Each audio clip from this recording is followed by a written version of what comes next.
Welcome back to The Edge, the podcast that, well, it takes you a little bit beyond the everyday. I'm Ethan Blake, and today we're going to be exploring something uh, I think pretty fascinating and kind of complex. Animal intelligence. Yeah. We tend to think of ourselves at the top of that intelligence ladder, right? But what if I told you that the animal kingdom is, well, it's chock full of surprises. Picture this, okay? A diver in the ocean, deep down, face to face with a tiger shark. And just as that shark's about to strike, a massive humpback whale intervenes, shielding that diver with its fin. Instinct. Coincidence. Or is there something more going on there?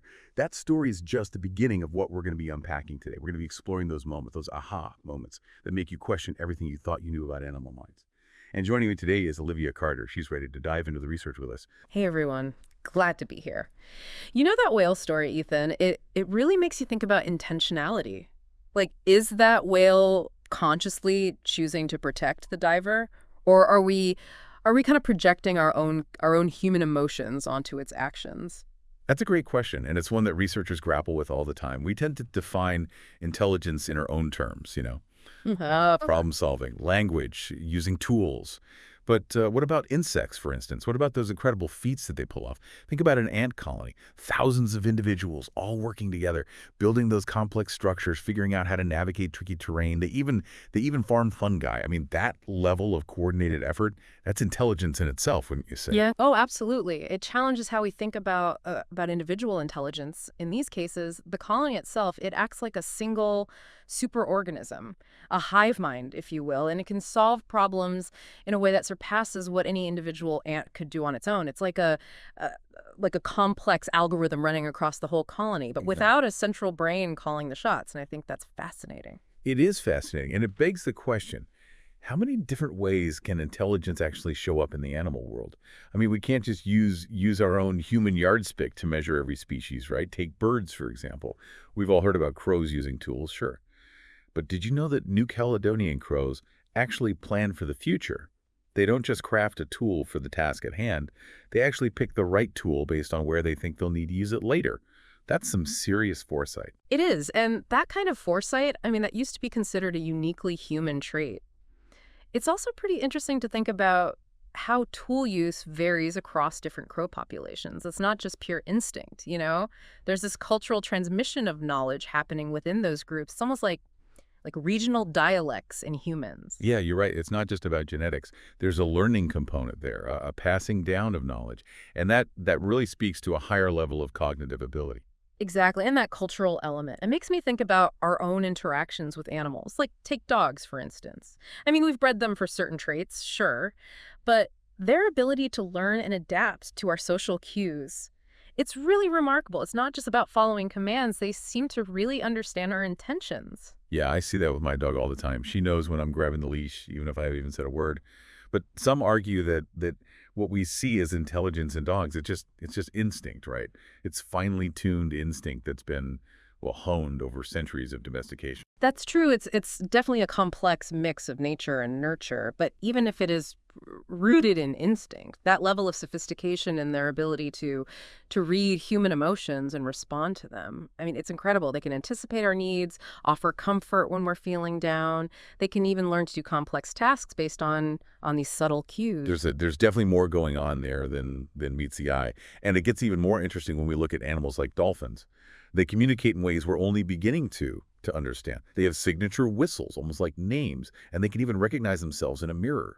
That kind of self-awareness, that's something we associate with higher intelligence, even in humans. Dolphins are a fascinating case. I mean, their brains are structured so differently from ours, yet they exhibit complex communication, problem solving, even what some researchers think might be a form of language. It really challenges us to expand our definition of intelligence beyond what we see in ourselves.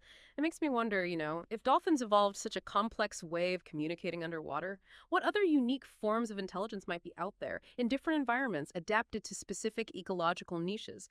It's a mind-blowing thought, isn't it? It's like we're only seeing a tiny sliver of the vast spectrum of intelligence that's out there on this planet. We got a lot more to cover. So we'll be right back with more on the surprising intelligence of the animal kingdom. Welcome back to The Edge. We were talking about dolphins before the break, and They're remarkable creatures, no doubt. But there's another group out there that has equally astonishing intelligence. Yeah. Elephants. Yeah. Think about their complex social structures, their morning rituals, their incredible memories. I mean, researchers have documented elephants recognizing family members after years of separation, even displaying what looks like grief when a loved one dies. It really is remarkable. They're highly social animals, and their intelligence is so deeply connected to their social lives. They have these intricate communication systems, Right. including infrasound calls that can travel for miles, allowing them to coordinate movements and share information over these vast distances. And their problem-solving abilities are incredible. I remember reading about an elephant who figured out how to use a stick to reach fruit that was too high up. And he didn't just stumble on it. It seemed like he understood the concept of using a tool to extend his reach. That's a perfect example, and it speaks to their capacity for insight and innovation. They're not just mimicking behaviors, they're applying knowledge to new situations, and that suggests a deeper level of understanding, I think. And, it raises an important question. If we recognize this level of intelligence, this emotional depth in elephants, how does that change our ethical responsibilities towards them? Right. It forces us to rethink how we interact with these animals. I mean, should we be keeping them in captivity? Is it ethical to use them for entertainment or labor? These are questions we really need to wrestle with as we gain a better understanding of their cognitive abilities. And, it's not just elephants and dolphins. The more we study the animal kingdom, the more examples we uncover of surprising intelligence in the most unexpected places. Take cephalopods, for example. Octopuses, squid, cuttlefish. These are incredibly intelligent creatures. I mean, their camouflage abilities are just mind-blowing. And they've been known to solve complex puzzles, even escape from seemingly secure enclosures. Cephalopods they're fascinating because they represent a totally different evolutionary path to intelligence. Their brains are structured so differently from vertebrates, yet they still exhibit this complex problem-solving, learning, even social behaviors. Like cuttlefish, for instance, they can change their skin patterns instantly to blend in with their surroundings, but they also use these displays for communication, signaling to each other and even mimicking other animals. It's like they're wearing their thoughts on their skin. And then there are octopuses, these masters of escape and manipulation. They can open jars, navigate mazes, even use tools. I remember seeing this video of an octopus unscrewing a jar lid from the inside to get to a crab, the tasty crab. The dexterity and the problem solving involved, I mean, it was incredible. What's really fascinating about cephalopod intelligence is that it seems to be largely decentralized. Each of their arms, it has its own cluster of neurons, almost like a mini brain, allowing them to operate semi-independently. So they're not just thinking with their heads, they're thinking with their arms too. That's amazing. And a little creepy, to be honest. It does challenge our assumptions about how a brain should work. It shows that intelligence can take so many forms and arise through these different evolutionary pathways. Speaking of different pathways, let's circle back to that story about the humpback whale protecting the diver. There are so many examples of animals seemingly seeking help from humans. Dolphins approaching divers with hooks in their mouths, dogs leading people to those in need. These instances are so intriguing. They really make you wonder about interspecies communication and understanding. Are these animals, are they consciously choosing to seek help from us? Do they recognize us as a source of assistance? It's tough to say for sure, but those stories definitely point to a deeper connection between humans and animals than we might realize. And, thinking about those examples of cooperation makes me wonder if our traditional view of animal intelligence is too limited. We tend to focus on things like problem solving and tool use, but what about the ability to understand and respond to the needs of another species? That's such a good point. Empathy and altruism, they're often considered hallmarks of human intelligence. But we're seeing more and more evidence of these qualities in the animal kingdom. Like there have been cases of chimpanzees adopting orphaned infants, even from different species. And there are countless stories of dogs risking their lives to protect their human companions. Those stories, they really do tug at the heartstrings. They make you question what it really means to be intelligent, and whether we've been too quick to dismiss the emotional and social complexities of other species. Absolutely. It seems like we're only just starting to scratch the surface of understanding the diverse forms of intelligence that that exist in the natural world. We have so much more to explore, and I can't wait to see what other mind-blowing discoveries are waiting for us out there.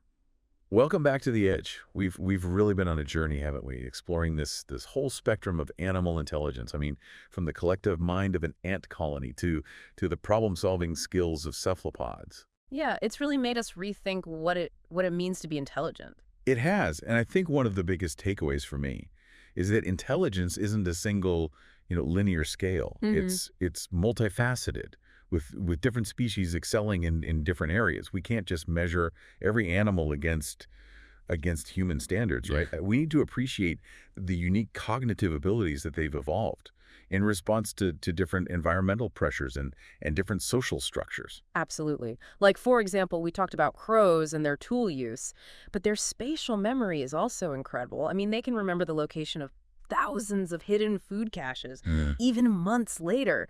That's a type of intelligence that's essential for their survival. Right, and it's a skill that we humans might struggle with a bit, especially these days with GPS and digital reminders everywhere. Yeah. It makes you wonder if our reliance on technology is actually, I don't know, holding back certain aspects of our own cognitive abilities. That's an interesting thought. It raises the question of how different environments shape intelligence. Maybe our digital world is favoring certain cognitive skills while potentially, neglecting others.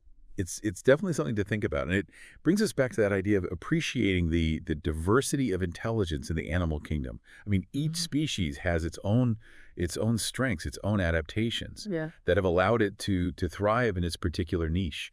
When we think back to those examples of animals seemingly seeking help from humans, it suggests a level of awareness and understanding that we're only beginning to grasp, I think. It is humbling, isn't it? It challenges us to see ourselves as part of this larger web of life, rather than as separate from or superior to other species. It does, and it makes me wonder if our future success as a species might actually depend on our ability to learn from and coexist with the incredible intelligence that surrounds us. I think it does. By recognizing and respecting the diverse forms of intelligence in the animal kingdom, we can foster a deeper understanding of our place in the natural world and maybe even unlock new solutions to some of the challenges that we face as a species. Well said. We've covered a lot of ground today, but this is really just the tip of the iceberg when it comes to animal intelligence. If you're intrigued by what we've talked about today, we encourage you to delve deeper, explore the research, and keep questioning what you think you know about the minds of our fellow creatures. There's a whole world of wonder out there waiting to be discovered, and who knows what amazing insights we'll uncover next. That's right. So keep those minds open. Stay